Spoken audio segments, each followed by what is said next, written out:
Oh, greetings. I wasn't expecting guests. But no matter, have a seat, for I have a tale as old as time to tell.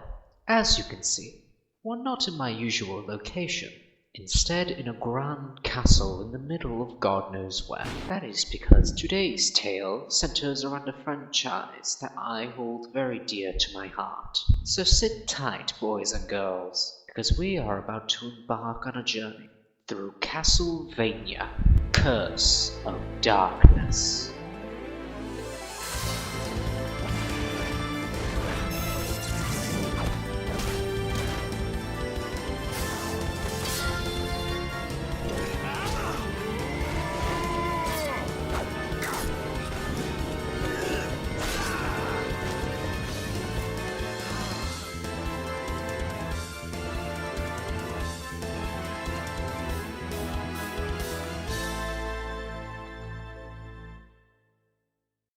Let's start with basic to no knowledge. Castlevania Curse of Darkness is a Castlevania game made by Konami in the year 2005 for both the PlayStation 2 and the Xbox. It is a story-oriented action-adventure game that takes place right after the events of Castlevania 3, Dracula's Curse, and follows the main protagonist, Hector, but we'll get to him in a minute. I should have known this bitch aura was emanating from you. Kobo, what on God's green earth are you doing in my damn house? Bro, you're in the middle of the woods and there is a giant castle with thunderclouds all around it. How hasn't anyone found you? Okay, maybe that you point that out.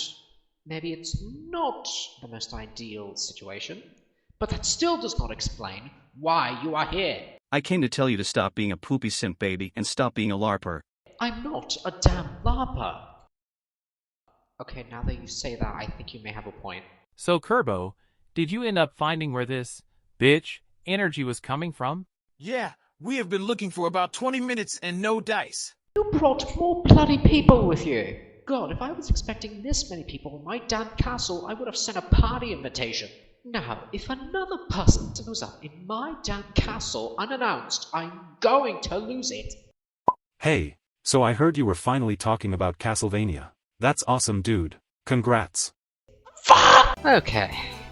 Now that that little problem has been taken care of, we can finally move on to what we're supposed to talk about. So, I will be doing a review of Curse of Darkness. Probably already guessed that by now. And judging by the thumbnail, you probably already have this question in your mind. Do I think that Castlevania Curse of Darkness is the best Castlevania game ever made? Well, in order to help us find that answer, we're going to go through each of the categories that I've set up for this review. These categories are the following: the story, characters, gameplay, enemies, bosses, visuals, music, and finally, the conclusion. And fatherlessness. Get the fuck out of here, bitch! Now, before I get into the review, there's one thing I have to disclose first. Do remind yourself that this review is based on my experiences with the game as well as my opinions of the franchise as a whole. I am a die-hard Castlevania fan, which means my opinion is swayed one way or the other. But for the sake of being objective, I will do my best to put aside my opinions and review this objectively, with of course some subjectivity. Well, get your whips and swords together, because we are about to begin.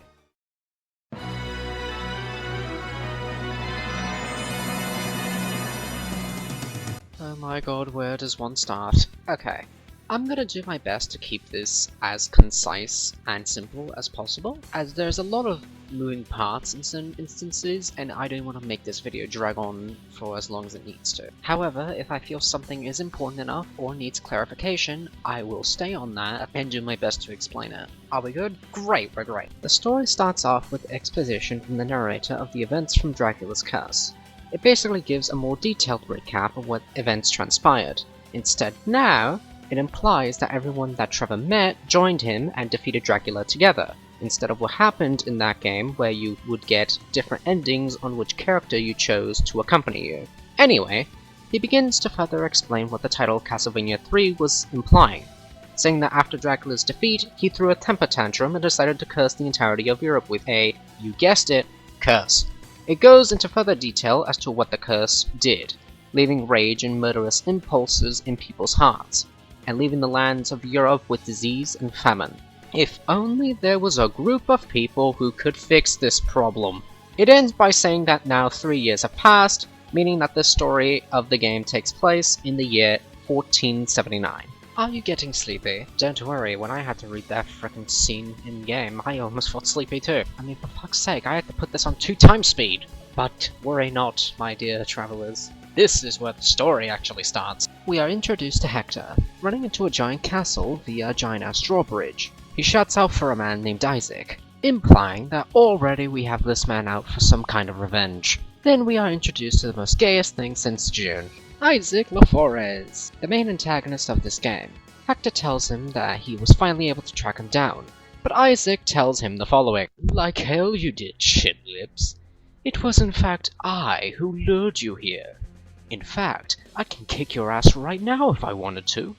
But since you're weaker than a bag of sticks, you can kiss this revenge shit you want so much out the damn window. You couldn't even protect your own bitch, but you think you can defeat me? Get that shit out of here. Get better scrub, I'm out. Deuces. What in the actual fuck? Also, something that needs mentioning is that in this scene, Isaac also explains that Dracula's power is concentrated in Wallachia, and how there were 2 Devil Forge Masters, himself and Hector. Hector tells him that to hell with it, he's not going to relearn the evil power, but Isaac yells at him, basically saying that you humiliated me many years ago due to your betrayal, so you better learn how to use that shit before I kill your sorry ass. But doing that wouldn't be so fun now, would it? So learn Devil Forgery again, and come to me when you're actually good at it. That way, killing you will at least be satisfactory. So after a second of thinking about it after Isaac leaves, Hector gives in and decides to venture the castle to relearn devil forging so he could exact his revenge for the death of his betrothed, Rosalie, whom we never see in this game, so use your imagination as to how she looks. But don't worry, that imagination is going to be really useless in a minute. So after traveling throughout the abandoned castle and getting your first innocent devil, called the Fairy Devil, you meet your first boss, called the Crazy Armor, which we'll get to in a little while. You defeat him, and you take a weird-ass elevator to the next area. Now we arrive to the Battlejet Mountains, where we get introduced to 2 things. First being the Battle-type Devil, and second, after traveling throughout the place for a bit, we meet a witch named Julia. I wonder how vital she will be to the plot. It's implied at this point that she knows of Isaac, but never mentions him by name. So after a suspicious conversation between the two, they agree that the person they are referring to is their enemy, and Julia is willing to help Hector by offering a safe place to his innocent devils, as well as supplying him with life-saving and totally important items. As Julia leaves, Hector makes a comment where he says that she is the spitting image of Rosalie, paralleling Dracula's situation with Lisa Tepish, where she was the spitting image of his first wife, Elisabetta. Then you do some exploring, and depending on which route you choose to take at this time, either end up in 2 places, the Garibaldi Temple or the Motivia Aqueducts. But we're going based on how I played it, so we'll be heading to the Garibaldi Temple. You walk down some stairs, and then eventually you end up at the entrance of the temple, and meet an odd man named Saint Germain, whose first words are akin to someone on the internet saying your full fucking name and occupation. Like any normal person, Hector asks, "How do you know me? Who are you?" And Germain responds with the most non-answer answer I've ever heard. Saint Germain, I won't bandy words with you. I have an urgent request. Please, refrain from pursuing Isaac any further. Rightfully, Hector instantly assumes that he is working with Isaac, but then a neuron in his head is activated, and he comes to the conclusion that he can't be with Isaac because Isaac wants to fight Hector, and that wouldn't be very sensible of Isaac to do. So, Hector asks him why he made the odd request, and once again, Saint Germain responds with an answer that makes no bloody sense. This will not make sense to you, but to put it simply, I seek to maintain the flow of a greater will. This is pointless. Out of my way! Your beloved was killed on false allegations that she was a witch. I know how you feel, and I sympathize truly, but please look past your own... How do you know of these things? Yeah, that seems to be an appropriate reaction to you getting doxed by a frickin' bloke in a top hat. Saint Germain, like the mysterious man that he is, says that he cannot say how he knows of this knowledge, but he has plenty of knowledge that you wouldn't expect him to know, but he cannot act upon that said knowledge. If you haven't figured out by now, Saint Germain is a fucking time traveler. I'd be lying if I said that this was the only character with that occupation. Saint Germain then says something cryptic, and then scurries along to God knows where. The world hangs in the balance. Goodbye.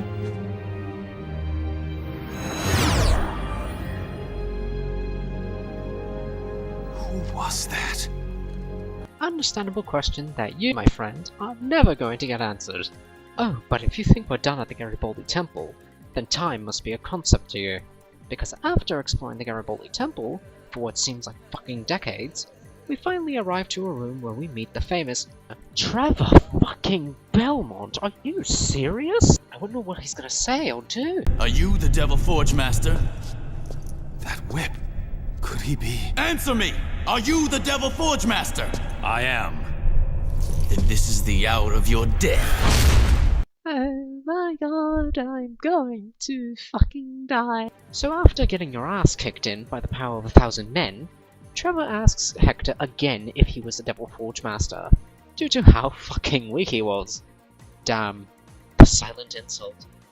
Hector tells him that he is, and Trevor finally recalls that there being 2 Devil Forge Masters instead of 1, saying that the second betrayed Dracula 3 years ago. However, he doesn't fully believe that the second Devil Forge Master is the guy he just warped into the next game. Hector tells him to believe whatever he wants, but he wants to know if Trevor's the same Trevor that fought against Dracula 3 years ago. He says yes, but he didn't do it alone, making once again another reference back to Dracula's curse. Trevor then asks for his name, and he replies with Hector. He says a cryptic line, essentially implying that they will see each other again very soon. Oh, how fun! Then we backtrack our sorry asses from the Garibaldi Temple all the way back to the spot where we met Julia, and then we open the doors to the Motivia Aqueducts and meet good old Zed again. Wait, you mean to tell me that I haven't talked about Zed yet? Oh Christ in Waterloo, I did forget! So, something worth noting is that when you summon your first innocent devil, which, let me remind you, be the fairy devil, Zed is, for some reason, there? He's there to greet you after you've summoned it, and if you've seen the anime you would immediately think of the judge, but if you were like me and played the game before seeing the trailers and teasers for season 3 of the anime, you probably thought that the judge was Zed. As to why, well, if you know, you know. But don't worry, poor uneducated, we'll get to that sooner or later. So he seems to be a priest of some kind, a creepy looking one at that, and he essentially tells Hector as to where Isaac goes or is currently located, making him the character that shapes the objective. He also claims to be there to remove the pestilence of the curse, but we'll see why that's important later. But now that I have caught you all up on who Zed is, we can continue with the scene. Anyway, back to Hector meeting Zed. Zed thinks that Hector is dead due to him seeing Isaac earlier pass by the aqueducts. If you ask me, I would have trouble believing his statements, but moving on. Zed then answers where Isaac went after Hector so kindly asks, referring to a later location that will be mentioned in a tiny minute. Hector rightfully asks to how purifying this land would lead him to the aqueducts, and Zed seems to almost lose his cool, but leaves before he could feel he would say something suspicious. But then old great Saint Germain teleports again in front of Hector. Apparently he was there to meet someone, and that someone is immediately revealed to be Zed via this one line of dialogue. You spoke with him, didn't you? Hector, being angsty, asks to why he should answer him, and Germain tells him to not trust Zed, which if you ask me, is the right option, as it would be in his best interest not to. Hector, once again being angsty, tells him that as long as he gets his revenge, he doesn't care what he has to do to achieve it. You've been warned! Germain then leaves to track Zed down. That ends the story of the aqueducts. At least, non-gameplay story anyway. So after progressing through the Motivia aqueducts, yes, I know I'm pronouncing Motvia wrong, but if you ask me, Motivia sounds of a more distinguished name, so that's what I'm calling it. Deal with it. And once you defeat the boss, you unlock a new area, as well as a new devil type, the Crow devil type, which is what you use to get to the new area. Hey! Remember the forest that Zed was talking about a while ago? Yeah, this forest is what he was referring to. This forest is also known as the Forest of Gigramont, and we start off with Hector entering the forest, only to then hear two people spatting at each other. Like the nosy little man that he is, he hides behind a tree and watches from afar. Zed and Jermaine seem to be talking as Zed opens the conversation up with, "You can't speak on shit that affects fate. You better not say a damn thing that would be not cash money." And Jermaine responds with, "Oh yeah? I know what I'm doing, but aren't you the hypocrite for guiding an adventurer?" Zed rebukes this and tells him that, "I'm not doing anything out of pocket, and I'm just helping somebody who has already their mind made up. It's the same with the curse I keep talking about." Jermaine wipes his mustache and calls him a hypocrite again, rightfully so, which causes Zed to lose his cool and pull out a giant-ass blade and tries to swipe at Saint Germain. Real classy there, Zed, whom you probably guessed by now, teleports to a different spot, because, you know, Germain be what Germain is. Zed keeps trying to hit him, but Germain evades his blade like Neo evading bullets from the Matrix, and upon him stopping, Germain tells him that he will continue to come back until he finally gives up. He gives a smug smile, which upsets Zed again as he tries to do a final swipe at Germain, but misses again. But then the next thing Zed does is peculiar, to say the least. No one escapes from me.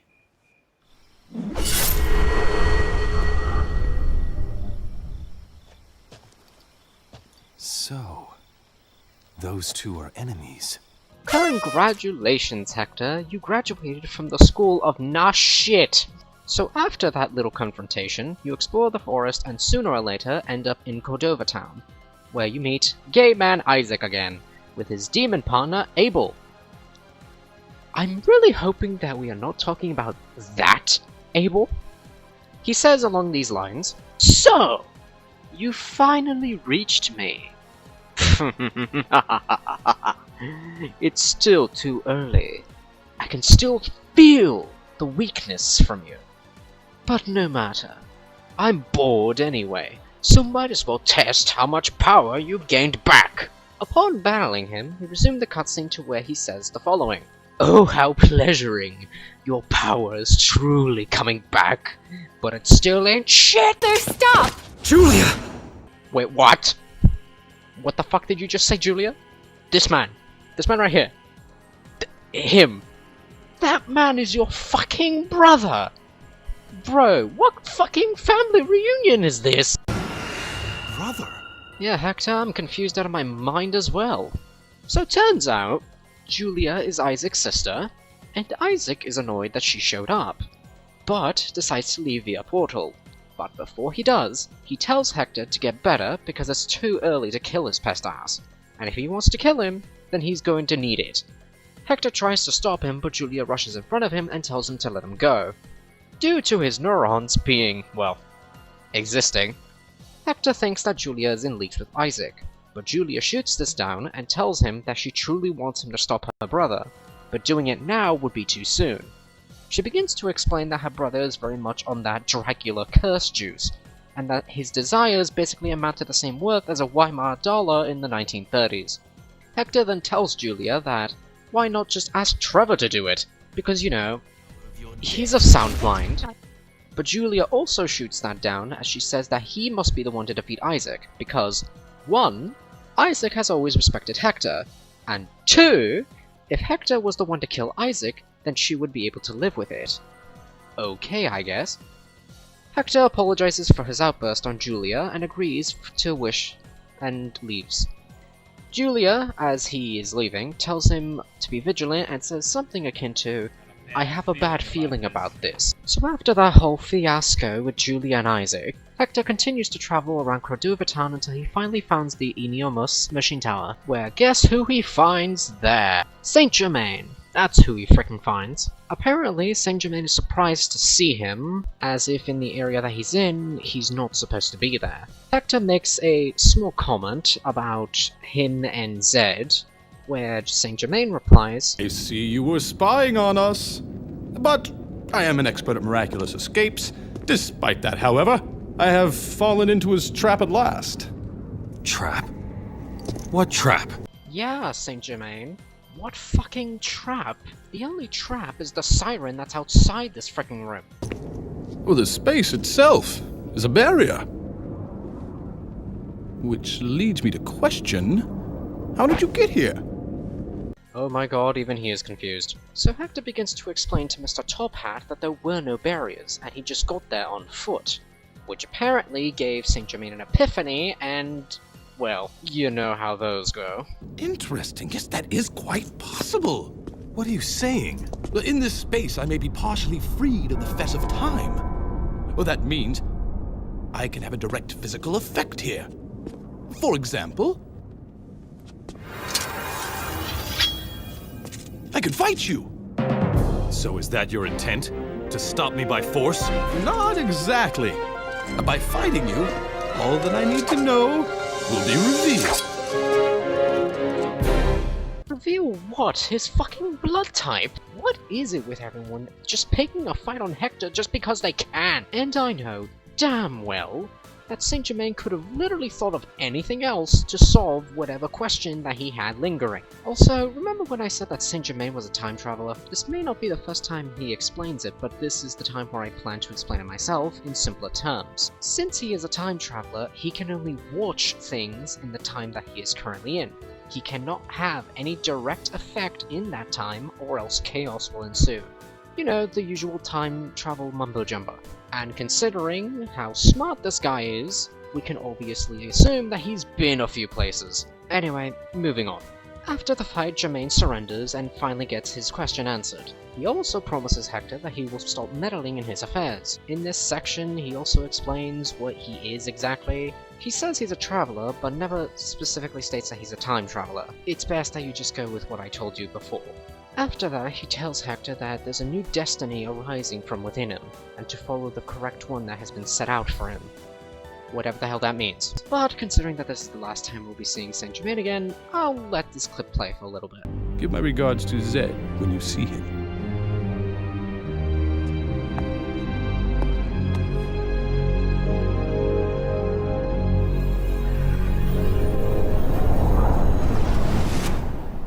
But now we cut to the Aeon ruins, where Isaac and Trevor are battling it out. I know it's an odd jump cut, but I've been covering the story very slowly up to this point, so I'll try to wrap it up my pace. So like I said before, Trevor and Isaac are fighting like a divorced couple, Trevor telling Isaac that he's got some skills for a Devil Forge Master, while Isaac telling Trevor that he only beat Dracula by a mere fluke. They continue on for a bit until Hector shows up, but asks to leave.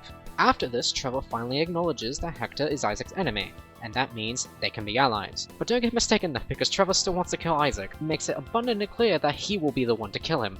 Trevor leaves, and then somehow Zed enters the room with nobody freaking noticing and appears behind Hector. The reason why this is so off is because if you look at the map for this very room, there's no other entrances minus the one that you enter the room with. So, leads many to question, how the fuck did Zed get in there? And then to on top of that, have no one notice him? But whatever, I'm going on a tangent. Back to the story. Zed is reluctantly to tell Hector where Isaac is currently at, because he knows that for some reason. He tells Hector that he's at the abandoned castle, in a secret chamber where the first boss fight is located. Hector is about to leave, but then remembers to tell Zed that Saint Germain sent his regards. Zed begins to panic over something, and then quickly dismisses himself from the area. Later after this, Hector meets Trevor at the abandoned castle and they begin to talk about the hidden chamber room. Trevor calls bullshit because the only way to open it is through the blood of his clan. But then he has an epiphany and realizes that Isaac only fought him so he can have access to Belmont blood. Yum. Then Trevor does the very thing that I joked about earlier. He points at Hector and demands that they fight, to see how much power that Hector has gained. Hector does not want to do this, because he has no reason to. Then Trevor gives him a reason by rushing towards him. But you've gained. Wait, I have no reason to fight you. This is your reason. Defend yourself! So after scaring the shit out of me, it's presumed that Hector beats Trevor, and Trevor acknowledges that Hector is so powerful that he's practically a completely different person. Hector understandably upset as to why he attacked him. Trevor answers that the place that Isaac is, which is the Infinite Corridor, is a place where people need to have very advanced techniques, and he had to test him as to whether or not he had those techniques. Hector understands and asks Trevor if he's asking him to go into the Infinite Corridor instead of himself. Trevor relinquishes, however states that he'll need his help for something, and that thing is to open a portal into the Infinite Corridor, which he uses by cutting his hand and dropping his Belmont blood onto the floor. Trevor tells Hector to only focus on defeating Isaac when he enters the Infinite Corridor, because if he thinks of anything else, it would be disastrous. And then Trevor just says a line that makes me not want to be the villain in his story. Hector, hunt him down. And when you have him, show him no mercy. After going through the mess that is the Infinite Corridor and defeating Dullahan, Hector looks at the glowing floor as it only started glowing after he defeated Dullahan. And this scene is just so good that I just need to let it play in its entirety. Have fun. What is this?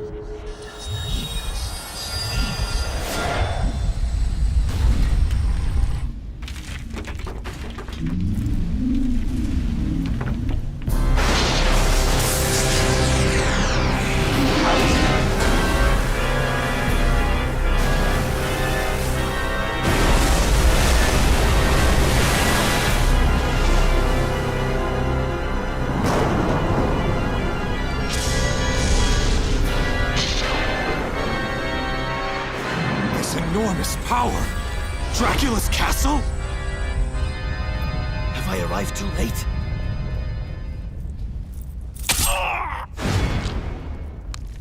Fiend! What are you doing here?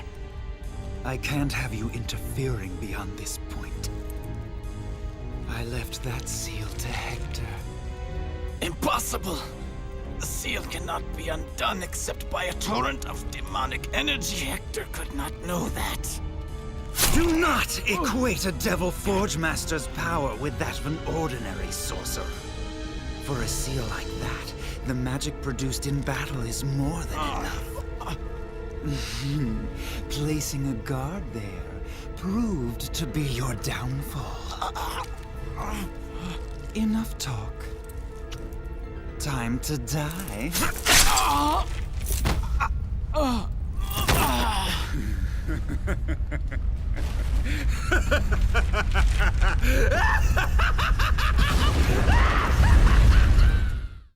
I honestly have no words to describe that entire scene, so we're just going to move on. So after escaping the Infinite Corridor, Hector arrives back to the Mortivia Aqueducts and goes to Dracula's castle, where he finds Julia, out of all people. Felt like we haven't seen her in a hot minute. She basically states the obvious and says that the castle that they're standing in front of is Dracula's castle, and she also states that it appears that the source of the curse is stemming from that castle. Hector adds on to that and says it's most likely the remnants of Dracula's power still clinging onto the castle, all because he decided to betray Dracula. Julia tells Hector to stop being a soy boy and move on, as they have a castle to fucking purify. Hector agrees and says that if the magic in the castle is truly demonic of origin, he would be able to find the source and vanquish it for good. Julia tells him to make haste, as they don't have much time, because since the castle has been fully resurrected, it's also possible that Dracula himself might as well be. Hector then thinks it's the bright idea of getting Trevor, but we all know what happened to him. Julia reveals though that Trevor's not dead, but he might as well be, considering that he's on the verge of death, and how she was only able to save him by a thread. Julia reminds Hector that Dracula's magic can be very manipulative towards Devil Forge Masters, so she warns him to not fall for the same curse that her brother is currently under. Hector leaves and Julia prays for his safety. After traveling through the entirety of Dracula's castle and nearly making it to the top, there we find the man of the hour, Isaac LaForez. And just because I'm courteous, I'll leave the floor to him. You resurrected the castle! Hector, bravo! You wanted me to regain my powers. Now I see why. I fell right into your plot. After 3 years of peace, I'd lost my edge. And I've sharpened mine. I've been waiting quite a long time to plot my revenge. Not only did my lord die because of you, you stripped me of my pride, my home. Now I shall make you suffer as I suffered. You shall die a most painful, gruesome death! After the very intense fighting, Isaac is defeated and Hector grabs his sword, runs towards him, and proceeds to almost stab the man, shouting bloody murder until he remembered what Julia told him. Oh, and take a wild guess who shows up in the next scene. Go on, take a wild guess. I can wait.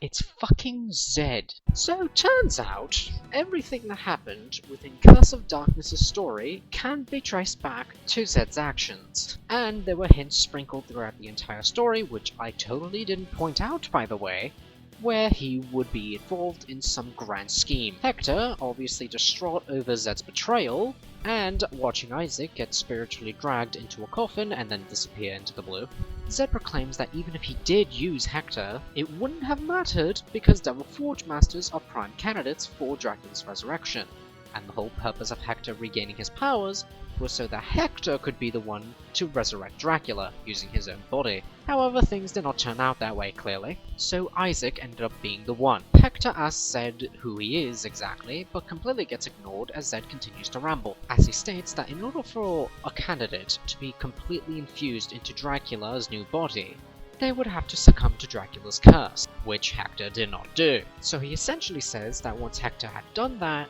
his candidacy basically become null and void. Then Zed does...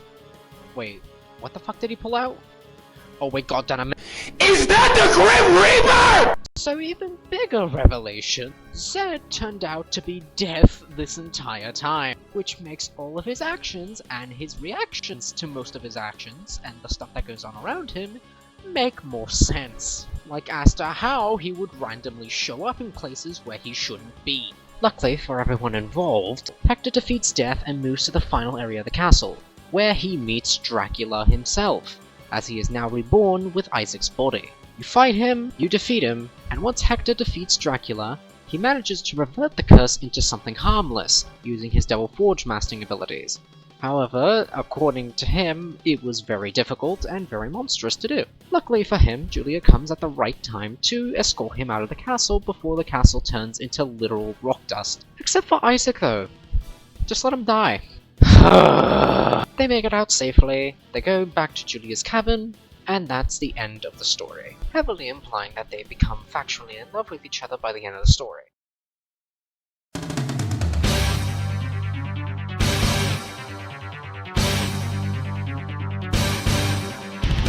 Alright, we finally reached the character section of this list, and what better character to start this section off but with the protagonist himself. So Hector is an interesting character, and considering it's one of the few Castlevania games where the dialogue is actually voice acted, his performance is fantastic.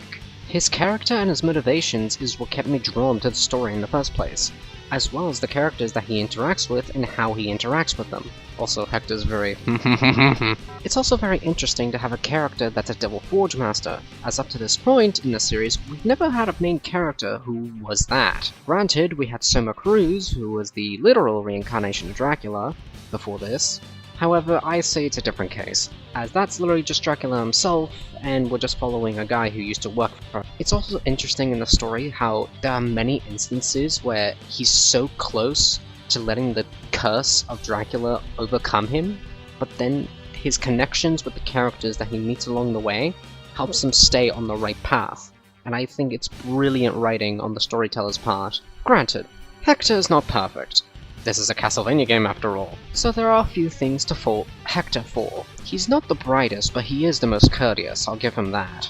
Also, I can't tell if this is because of Dracula's curse affecting Hector's mood or anything, but usually every time anybody mentions anything good about Isaac, he tends to think that they're on his side. For example, when Julia made the revelation that Isaac was her brother, Hector immediately assumes that Julia was in leagues with Isaac this entire time.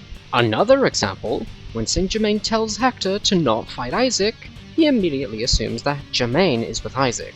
Once again, don't know if Dracula's curse had anything to do with it, but I think it's something worth noting. Despite his faults though, Hector is one of the most appealing protagonists that I can think of, as he's the most engaging story-wise, and gameplay-wise, I'd say he's the most diverse, when we're talking about weapons anyway. Then we move on to the other character, where if they were not in the game entirely, the game would have ended up so much different. Julia LaForez. I think her chemistry with Hector is the most well done in the entire series. It doesn't feel forced, it actually feels natural. Julia doesn't immediately cling to Hector as the savior, but over time she learns to take value in his struggles and learns to put her faith in him. Granted, considering that she is a witch, I do believe there could have been a lot more done with her character in the story, action-wise, but I think the role that she played in the story was enough.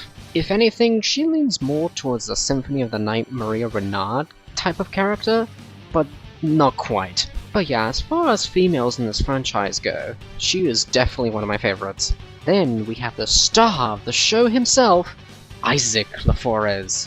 When I first played this game, and I was introduced to his character, within the first minute of the game actually starting, I knew I was in for a treat. And let me tell you, that treat did not disappoint. For a franchise where most of the characters like Isaac play second fiddle, in this game you genuinely feel that Isaac is the main bad guy.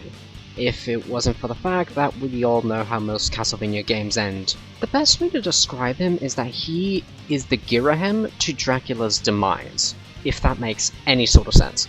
I love his design. I think it's brilliantly executed.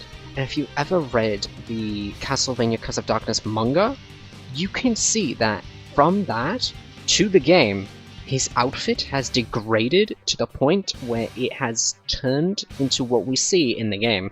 Not that I'm complaining though, because why the hell would I? It is kind of a shame though that the anime chose to redesign him completely, both appearance and character-wise, but we'll talk about that another day.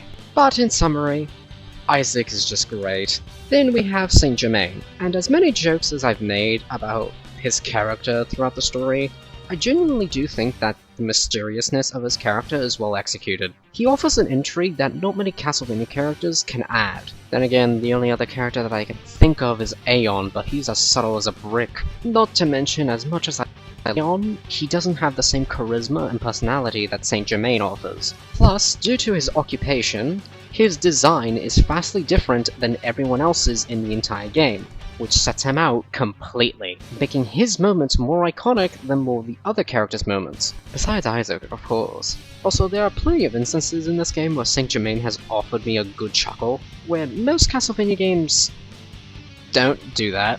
The only time where I chuckled as many times was in Dawn of Sorrow reading Yoko and Hammer's dialogues, but other than that, nothing really compares. Also, I know I make jokes that what he is very obvious, but I'm sure to the younger Castlevania fans out there that not many people realized what he was until later on in life, or maybe later on in the game, which I don't fault you for, of course. But in summary, Saint Germain offers an odd sense of complexity and mystery that definitely kept me hooked, either because of his character or his intrigue.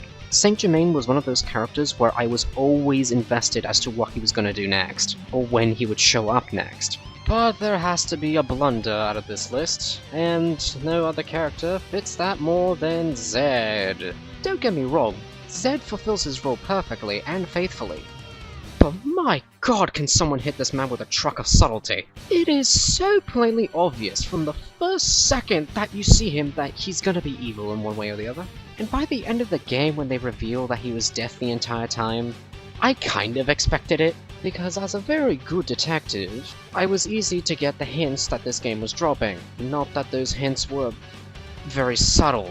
Granted, like most of Saint Germain's dialogue and other things about him, it's not explicitly said, but you can tell what they're referring to. Zed is not bad by any means, but my god. The whole point of his character was to actually be surprised by the fact that he was deaf. I don't feel surprised one bit. And in fact, this is not the only time he does this! In Castlevania Grimoire of Souls, a game where I know damn well most of us have not played, minus myself of course, because I'm a diehard, there is a character in that game named Seward, the director of the Elgos organization, which is heavily vital in the game's story. In said game, he turns out to be deaf, however no one knows this until after you defeat Dark King Soma and Hermina joins the main cast. In that game, his betrayal was completely unexpected. In fact, when I played up to that point, I was shocked. But in Curse of Darkness, it was more so just me going, oh yeah, I figured. Overall, I think the game could have done a better job at concealing his true identity, but his character's fine. Moving on, we move on to the final character of the main cast, being a descendant of House Belmont, and the main Belmont that everyone looks forward to, Trevor Belmont. When it comes to popularity, Trevor is up there with Simon and Richter. If I was taking every other game into account minus this one, I wouldn't see why. In the fucking original game he comes from, he's literally just a character sprite duplicate of Simon. In Judgment, he looks like a pirate hooker. And in the anime, although his design is a little on the short side of things, considering how bland that shit is, his character, it's the sake for being an ass. Sometimes it's warranted, but other times it's just not. Hell, even sometimes Trevor's too much of a dick to sympathize with him. But now let's shift our attention from that to why Curse of Darkness has the best iteration of Trevor Belmont. First things first, his design. His design in this game just makes me wanna down to the long hair and down to the long coat. It just screams heavy amounts of detail that I love to see within a character. If any of you have seen my favorite Castlevania characters list, you would see a common pattern. Trevor from Curse of Darkness is no exception. Secondly, his character. This is the first time we get to see Trevor's character in any modern Castlevania game, and let me tell you, they did a fucking fantastic job. Granted, he can still sometimes be an ass, but he knows when to dial stuff down and take things more seriously, something that anime Trevor does not do entirely too well. Thirdly, his interactions with other characters. In the instances where he does show up, you can tell that Trevor does not do things without reason. Granted, sometimes that reason is not as good as any other reason he can come up with, but granted, it's still a reason. For example, when Trevor decided to fight Hector before sending him into the Infinite Corridor, it was to make sure that Hector was ready, so he wasn't sending a weak man to die in the Infinite Corridor, showing a level of care to his allies. Granted, there are times where you can see that Trevor's a little stone-headed, but I'm just confused as to whether it's Dracula's curse making him that way, or it's just of his own volition. Either way, I do believe that Trevor in this game is an interesting character indeed. However, it does make you wonder though why he didn't bring anyone else with him on his little trip. I would try to mention anything about Dracula, but the thing is that he's so not important in the game where I can hardly list anything. And when I say not important, I mean that he's not there. The only two things that I can mention that are very Dracula in this game is that, one, he's voiced well, and two, his design is one of my favorites. Other than that though, yeah, that's practically it. We can safely move on to the next section.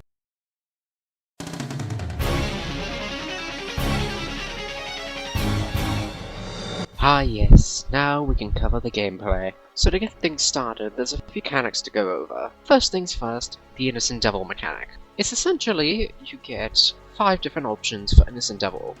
You have the Fairy Devil, the Battle Devil, the Crow Devil, the Mage Devil, and finally, you get the Devil Devil. You can evolve these creatures by using specific weapons via the shards, where these said shards are sometimes dropped by every single enemy that you defeat. You can consider these things like skill trees, but it's more so like evolutionary lines than anything. By far my favorite evolutionary line is any of the Battle-type Devil's evolutions. Somehow each version of the final evolution of Battle Devil is extremely useful. Wanna breeze through the game and just do nothing? Equip the Battle Devil. You'll have fun.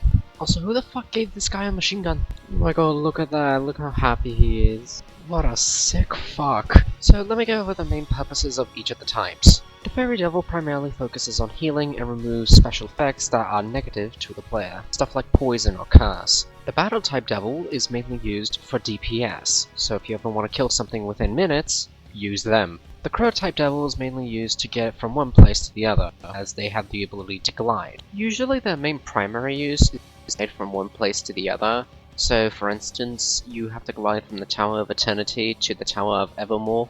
They have good alternatives for crowd control, but other than that, that's really all that's helping them. Next we have the Mage type Devil, who has a variety of different uses. Mainly their first ability is to stop time, and depending on what evolutionary choose for the Black Mage, they can also cast holy spells to remove the fucking red skeletons. And in fact, they're the only devil type to remove said red skeletons. They also sometimes give him moves to boost certain attributes of your character, as well as they have good DPS options, but not as good as the battle type, of course. Then finally you have the devil type devil. His primary use is to allow you to get into areas you wouldn't have been able to get into beforehand. So like if there's a small crack in the wall, he'll be able to make you into a small little symbol on the floor and then just allow you to like go through the wall and to the opposite side. Other than that, he has no other use. Granted, he's really cool as shit, especially his final evolution, but considering that he has no other moves to deal with, yeah, he's not the best. Now that we covered all the innocent devils, we can finally move on to the vast world of weapons. In this game, there are 5 weapon types: swords, or axes, spears, melee, and most importantly, special weapons, which are this game's version of joke weapons. I mean, come on, why the fuck would you pick up a boomerang? In fact, I forgot to mention this, but some innocent devils are locked behind special weapons, and they're very hard to get, mostly due to the fact that the special weapons don't really do all too much damage, and considering that they are joke weapons, they're hard to hit with, so you can damn well imagine how well that's gonna go. But even within the weapon types that I've described, there's even subcategories of weapon type within each of the categories. For example, in the sword category, you have your basic swords, but then you also have your rapiers, which offer a different attacking style based on precision instead of just broadly attacking a crowd of enemies. In most games like this, you have a regular attack button and you have a special attack button, but that special attack button only occurs when you press the first regular attack button. Let me better explain. But since we're playing on the PlayStation 2, I'll be using PlayStation 2 controls. The square button is for regular attack, while the circle button is used for special attacks. If you press the square button once, and then you press the circle button, you'll be able to perform a special attack. Same goes if you press the square button twice, and you then press the circle button, you get a new special attack. See where this is going? And for some reason, many different weapons have different special attacks the more you go into like the higher level weapons in each of the categories. For example, the S-Talk. There's a special move that only the S-Talk can do, where basically it summons a portal and sends thousands of fucking projectiles towards any enemy within the vicinity. Doesn't do a whole lot of damage, but it does get the job done. So in this game, there's a lot to test out. A lot of weapon variety and a lot of sub-weapon variety. But then there's something I also have to mention which has to do with the combat. The stealing mechanic. Now, I'm not a fan of this mechanic. Not because the mechanic doesn't work or anything, it works perfectly fine. But just sometimes on certain enemies it does not work. The most famous example of this is when you have to steal an item from the Flame Demon, and oh my god is it nearly impossible. The window to try and steal something from him is ludicrous. It is impossible. I have been only able to get that item that I was trying to get from him once. Never again have I been able to get that fucking item. Oh, and on top of that, did I forget to mention that you can also steal from some of the bosses? Which, on top of that, is also hard to do, because probably when you first fight them, you don't know you can steal from them. But then when you have to steal something from them to get an item that you need, you have to play through the boss rush mode, which is living hell. At least for me it was anyway. Oh, and certain bosses have different windows of trying to steal from them, and sometimes if you do steal from them, the stuff that you steal from them is not very useful. For example, the boss that you fight in the Motivia Aqueducts only drops fucking sushi. Meanwhile, Dullahan drops a very essential item, one of the most powerful swords in the entire game. That material being the Glimmer Crystal. Oh, did I also have to mention you had the manager items? Granted, this is not Resident Evil, but by god, this game does not let you have more than 3 fucking high potions, 5 regular potions, and 1 excess potion. But when it comes to materials, oh fuck it, you can go up to 99. Also, something I forgot to mention when accounting for the Innocent Devils, they have a magic gauge, which is basically their life support. If that shit runs out, so will they. You also have to manage when to use their abilities at certain moments, because if you know they're gonna get hit, then you're not gonna fucking use it, which leads to more drawn out and longer fights within the process. Luckily though, it's not more so the game's fault, it more so has to do with a skill issue, as there are many instances where this game is trial and error, which I would be completely fine for if it wasn't for the fact that you'd be dying to the dumbest of shit. However, there's one mode that I have not accounted for, that being Trevor mode, where it's this game's version of mode, but this time you're playing as Trevor. And my god does he feel like a fucking boss when you play him. The funnest moments in this game is when you're playing as Trevor. Granted, it's also fun when you're playing as Hector, but Trevor just feels like he can wipe out anything just by staring at it. All the moves that Trevor has when you fight him as Hector are here. He has 5 sub-weapons: Dagger, Axe, Holy Water, Cross, and Watch. Each of them doing their own thing respectively. And if you've played any other Castlevania other than Curse of Darkness, you can imagine as to what each of these do. Plus, each of these sub-weapons has a special ability. For example, the dagger has a special ability where it can summon multiple daggers of itself and hone in on enemies. Granted, the damage is not too great, but it's able to stun them in place for a little bit. Also, he can be a Belmont if he doesn't have Grand Cross. In Trevor mode, instead of the regular collectibles that you would see in the base game, there are items here that increase your defense, increase your attack, increase your health, and increase the number of hearts that you can hold. Honestly, if you ask me, this mode is worth the unlock. Also, there's a small little detail in Trevor mode that I'll get into explanation later. Just know that it's a little thing that the devs didn't have to do, but they did it anyway, and it brightens my heart. So, in conclusion, the gameplay is a very solid experience. It allows you to experiment with many different combinations that most Castlevania games don't give you the luxury of doing. At least, the past ones don't, anyway. However, when the gameplay is at its lowest, it's manageable, but it can still get pretty upsetting at times. Speaking of things that make me upset,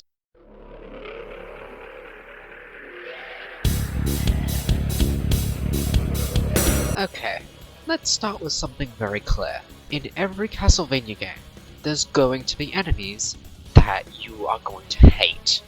And in every Castlevania game, there's going to be enemies that you just love killing. Why do I mention that?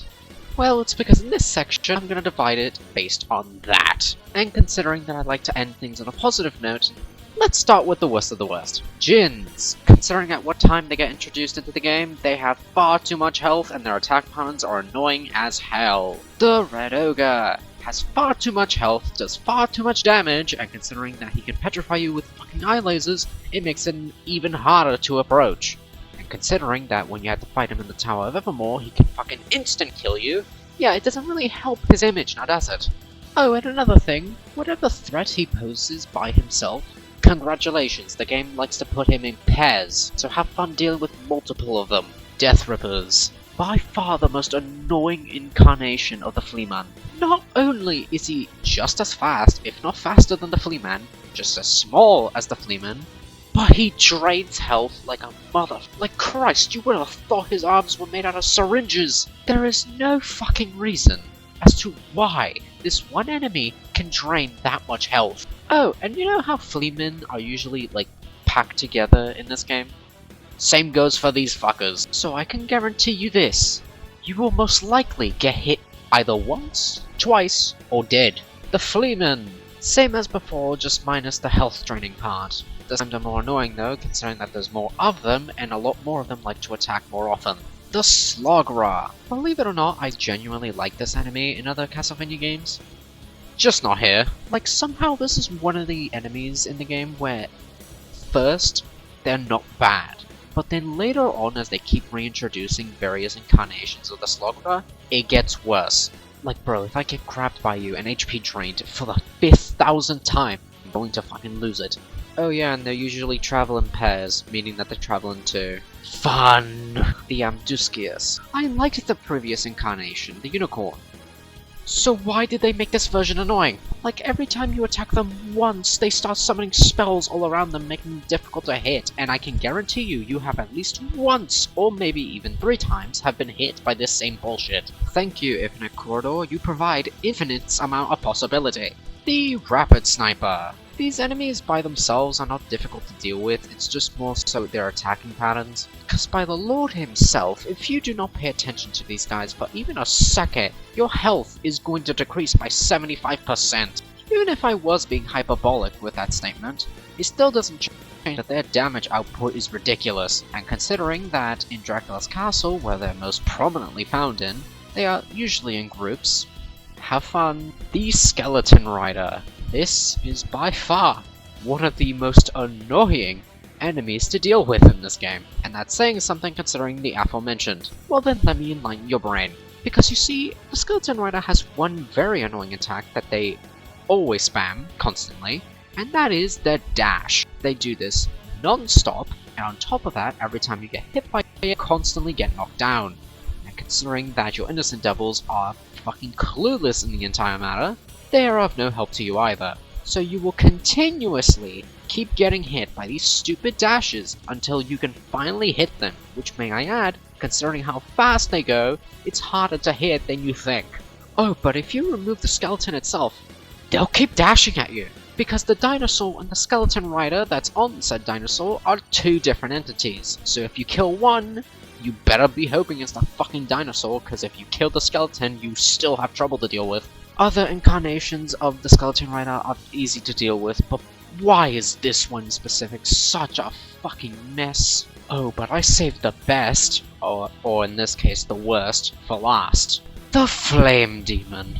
If any of you have played Kiss of Darkness before, which I presume most of you have, then you can understand my insinuated hatred that I have for this one enemy. Because you see, it's not about the attack patterns, it's not about attacks and how much damage they do, it's not about the health, it's not about how much they evade their attacks, or the fact that they're flying enemies. No, none of that.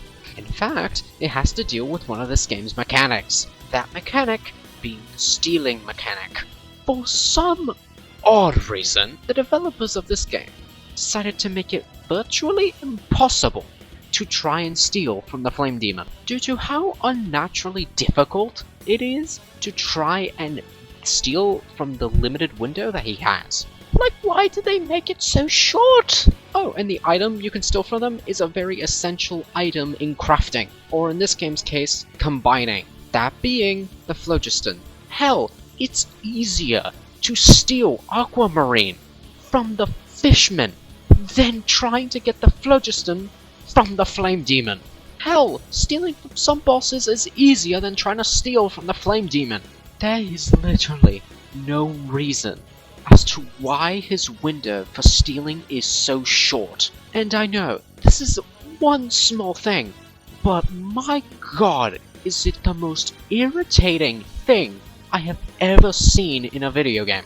And I've played Dragon Quest XI, so I know what irritating looks like. I've spent 2 hours of my life trying to get the phlogiston from the Flame Demon. 2 hours that I've only spent getting one. Okay, breathe. Inner sanctum. Calmness is necessary. Okay. Let's move on to the good enemies, shall we? So my favorite enemies were definitely these guys. They're not hard to deal with, and plus, their death sound effect is actually quite nice to listen to. It makes killing them all the better. And the added bonus that they look very nice. Another enemy that I ended up really liking was the Undead Lord. Granted, they're regular skeletons, but better. And if you ask me, that's all it takes to become in my favorites list. Be undead and be cool looking. Those are the 2 qualifications. And if you ask me, the Undead Lord meets those qualifications. Another enemy that shares a similar story is the Bone Soldier. Another thing I like to mention, for the skeleton enemies, they are quite satisfying to kill, as the animation is quite nice. Also, can someone explain to me as to why there's a gold skeleton that has more health than every single boss in the game? Why do we always have to have one of those things where they always have more health than everyone else for no other reason? Just cuz. Another enemy that I enjoyed fighting in this game were the Armors. They're not too difficult, but they're not too easy to kill either. They offer a good middle ground between easy and difficult, plus some of the designs are very nice. And lastly, the sword enemies are quite nice as well. More so because I always think of Alistair from Dawn of Sorrow, but they hold on their own. Some of the sword designs that they have are quite nice. And I mean the weapon, not the entire entity itself, because they're just transparent and that's it. I'm sure there's more enemies that I would probably put in this list, but considering how many different varieties there are, I think I'm satisfied with the ones that I listed. Also, just because an enemy that you may like or hate did not show up here, it probably doesn't mean that I don't like it or hate it, it just means that I don't want to go into too many specifics on it. As like I've stated, there's more than 100 different enemies in this game. Granted, most of them are copy and pastes of each other, but that's besides the point. So yeah, if they weren't mentioned, it probably just means that they're in some form of lingo or middle ground. But alongside enemies, there's another thing that helps shape a Castlevania game, and that thing being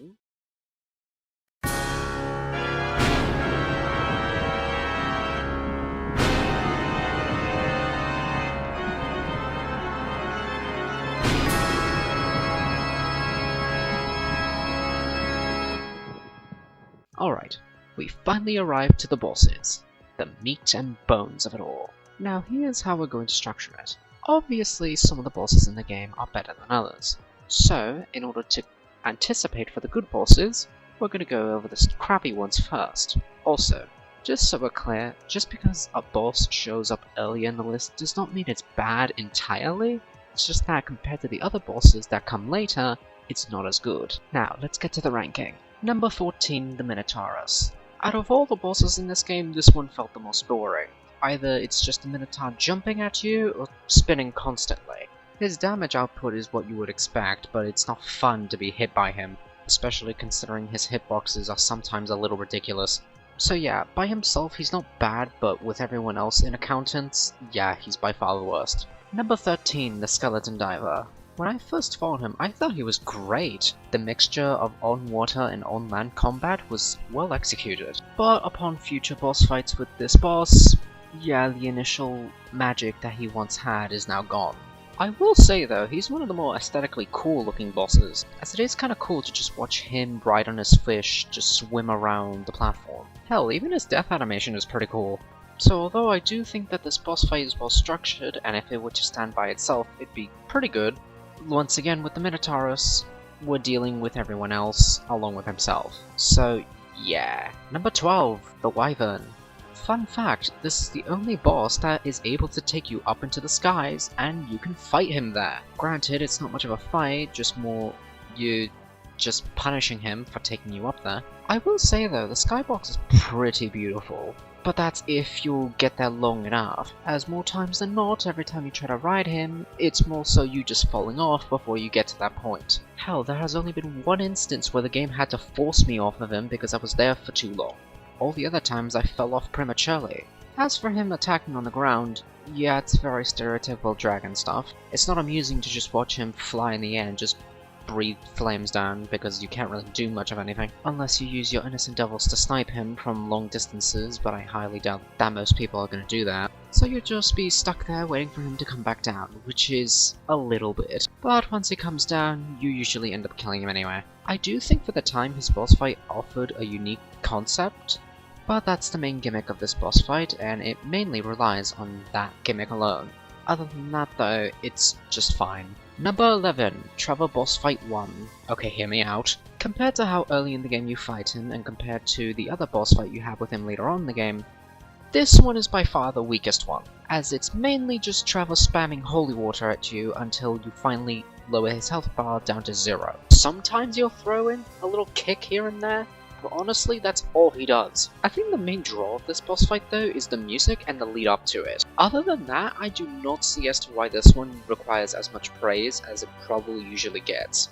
You guys probably praise it because it's Trevor, don't you? Shameful. Number 10, Crazy Armor. Yeah, I'm surprised too that the first boss in this game makes it up to top 10. But if you ask me, as far as introductionary bosses go, this boss nails it perfectly. It's a good boss to introduce the parry mechanic to, as many of his moves are very much parryable.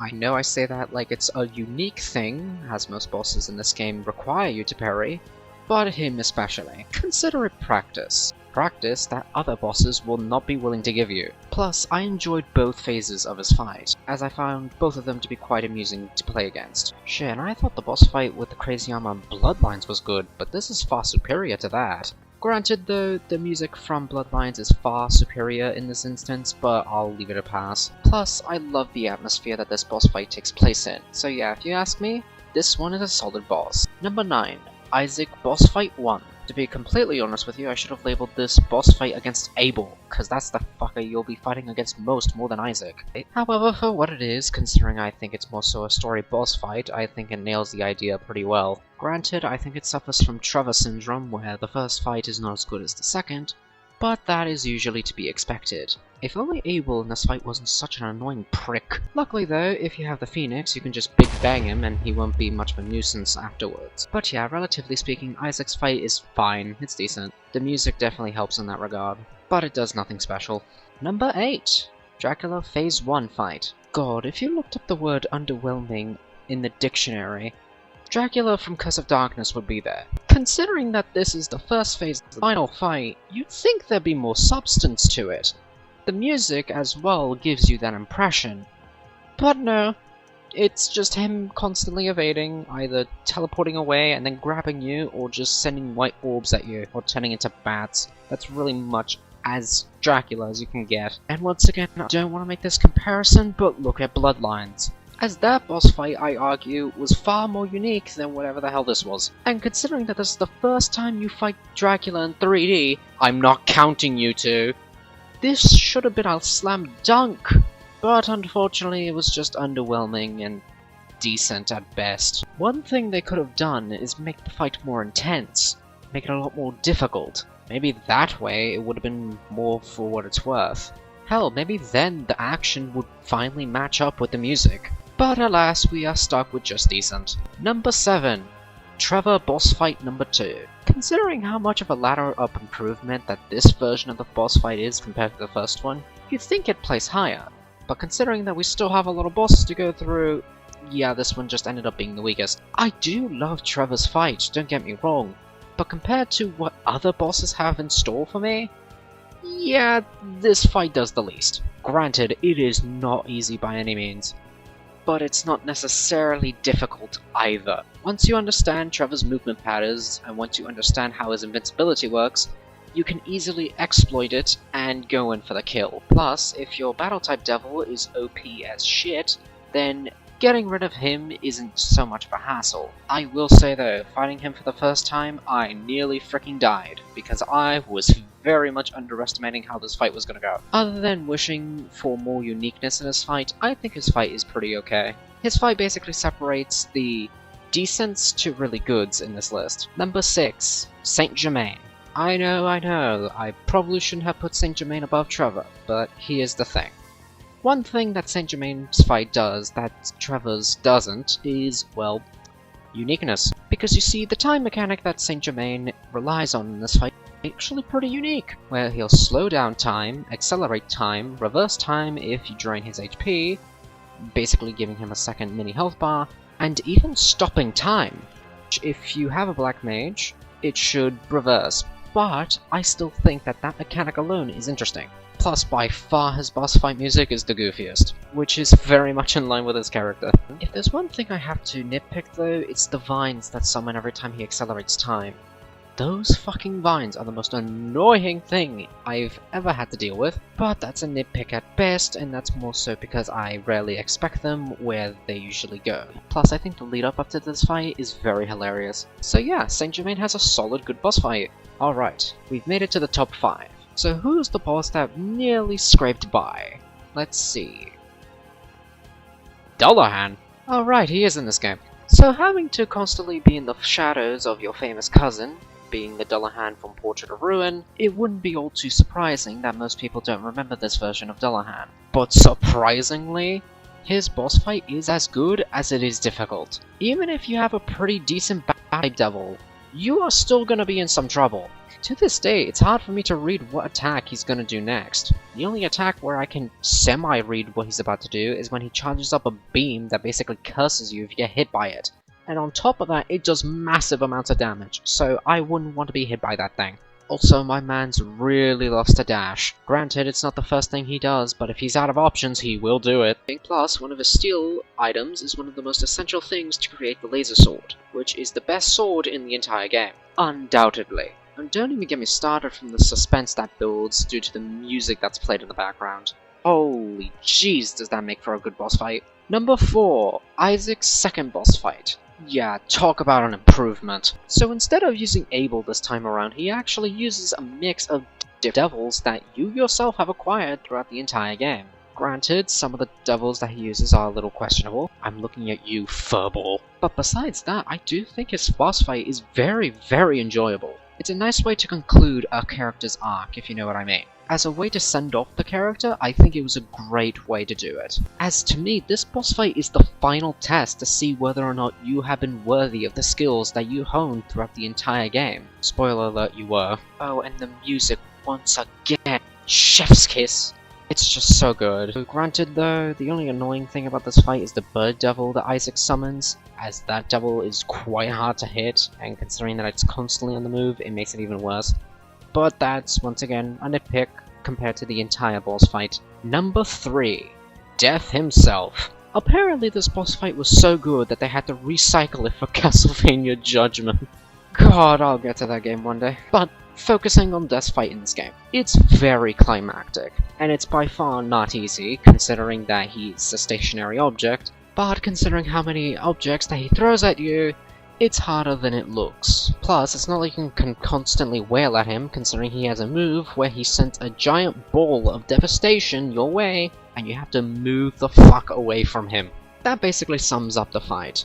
He will constantly throw moves at you that will require you to move away from him, causing you to take as much time to not get hit by him, but also trying to manage when is the right time to strike. Usually most people would have a problem with this, but considering that he's a stationary boss and does not move not even an inch, I'd say it's perfectly fine in this scenario. Hell, the music was so good that they reused this music for his boss fight in Grimoire of Souls. Yeah, if you haven't noticed by now, Konami just loves reusing old assets from older titles in their newer titles. Because why not? Number 2. True Dracula boss fight. Talk about a way to end a game! This is how you fucking do it! The surrounding area feels like you're in a freaking black hole or a vortex, as well as the fact that Dracula himself can change what area of the map he's in. Granted, it's more so side to side than anything, but it's still good for what it is. And another plus side, all of his moves feel like they can instant kill you. Which they have. From punches to smashes to lasers and to frickin' laser projectiles, all of these help in Dracula's grand arsenal of ways that he could end your life. It amazes me how this phase of the fight is far superior, considering it's like a night and day difference. Like, phase 1, decent, but then True Dracula, holy shit, now we're getting somewhere. This is one of the few bosses where I feel glad that I died, cause none of their moves feel stupid enough to fall for. Cause we all know that feeling where we die to something that we deem stupid or something that we should have predicted. But with Dracula, that's just something that doesn't happen with me. So yeah, it's fair to say that True Dracula is the best boss of this game. You saw the length of this section, I presume. And there's still stuff to cover, as you can see. So what boss exactly could be the best in this game? Well, it's a very unexpected one, but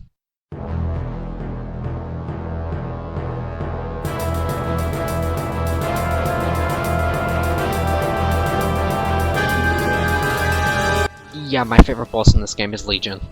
I was never expecting that my favorite bosses from Curse of Darkness was going to be Legion. Cause, you know, it's fucking Legion. He's one of the easiest bosses to fight in every Castlevania game that he's in. So how on earth in this game they managed to ramp up the difficulty where he actually feels like an actual threat? And on top of that, the build up to his boss fight is godly. And the feeling you get of just walking up the stairs to finally be greeted by that mass of bodies is just... oh my god, it's just... I have no words for it. And that music that accompanies him is just god tier music.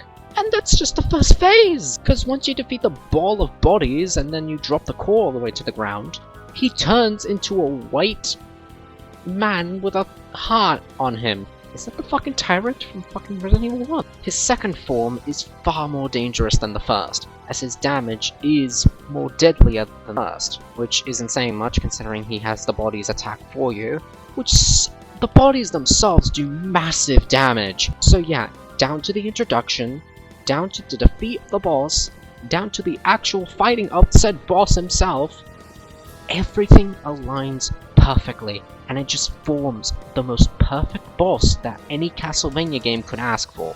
Like, this boss has turned into my top 10 best bosses in the entire series, and I never thought it would have been Legion. And with that, I can safely conclude the enemy section of this video. Now we can move on to the more subtle details of this game.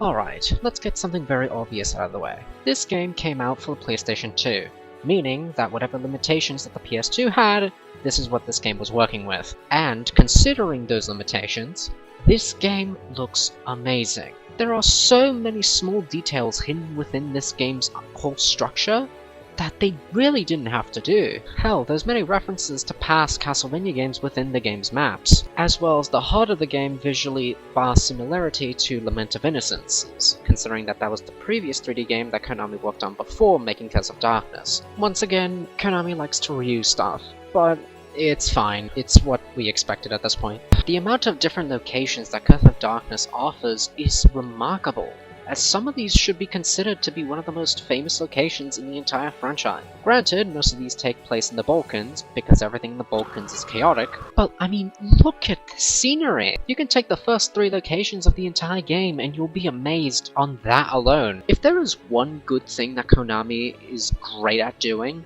it's location building. Cause my god, each of the different locations tells a different story. Like, you have places like Dracula's Castle, the Aeon Ruins, the Infinite Corridor, the Anonymous Machine Tower, which I still can't pronounce right. Hell, you can take the most blandest place in this game, being Cordova Town, and there's still stuff to marvel at. I can safely say that ever since Symphony of the Night, Konami has been excellent at creating its different locations within their games. Hell, my 2 favorite locations to visit in this game are the Forest of Jugramont and the Baljet Mountains. Sure, we can argue that they look similar, but that still doesn't change the fact that they both look great. And if you really want to look at detail, just visit places like the abandoned castle, Garibaldi's temple, as there's many small details of the background that the devs didn't have to do, but they chose to do it anyway, and it just shows how much they cared into crafting this wonderful world. As for menus and UI and stuff like that, granted, it's mostly taken from Lament of Innocence, but once again, I can give a pass on that. As Lament of Innocence's UI was pretty cool looking. It was nice and regal. Hell, and if you're even looking at the cutscenes for this game, they look ahead of their time. Granted, they're not Final Fantasy cutscenes or anything, but they are great for what they are. And looking at it from a modern day perspective, sure, the game hasn't aged, but neither has most of the 3D games that came around at this time. Hell, you can say that most old games are timeless classics, but if you look at them from a graphical standpoint, they have not aged good at all. The only thing that keeps them from ever going out into the realm of obscurity is their charm.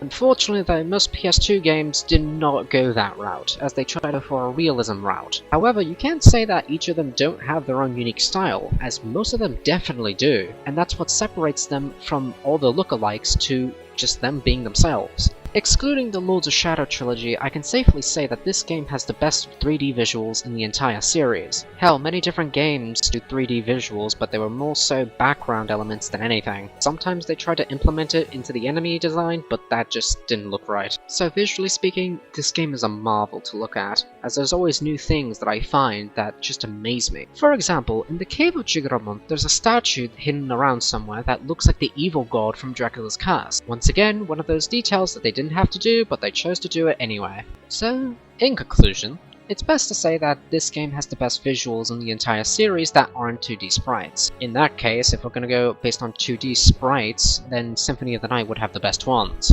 Or does it? Who knows? Maybe we'll get to that in a later date. But now we have to talk about something else that's vital in the creation of a fantastical world in Castlevania.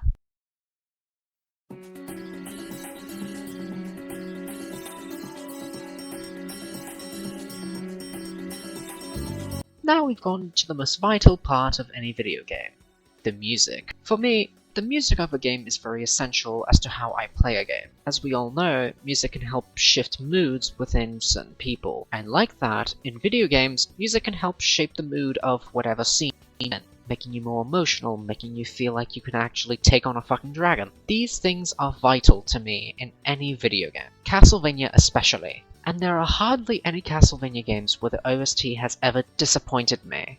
This game continues that trend. So in order to help others understand as to how good I think this OST is, I personally decided to pick out my favorite tracks from this entire game, and compile them to their best parts. I hope you all enjoy.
don't worry, we're almost done. There is but one more music track that I think needs credit, so I hope you enjoy my favorite track in all of Curse of Darkness, which is really saying something considering that's a high bar to meet.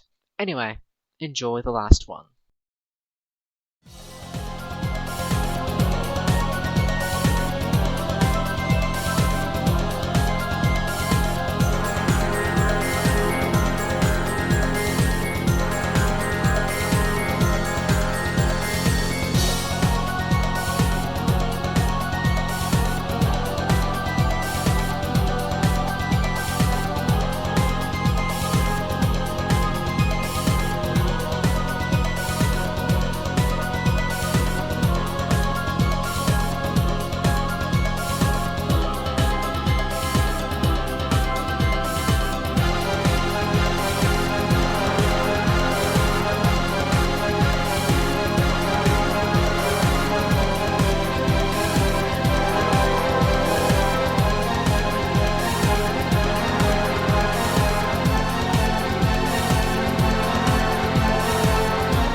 So yeah, if it wasn't obvious by now, I really love the music in Curse of Darkness, and I wanted to share some of that love that I have for this OST with you. So I do hope you enjoyed that little compilation that I put together. But anyway, that was my entire review of Curse of Darkness. So, what did we learn?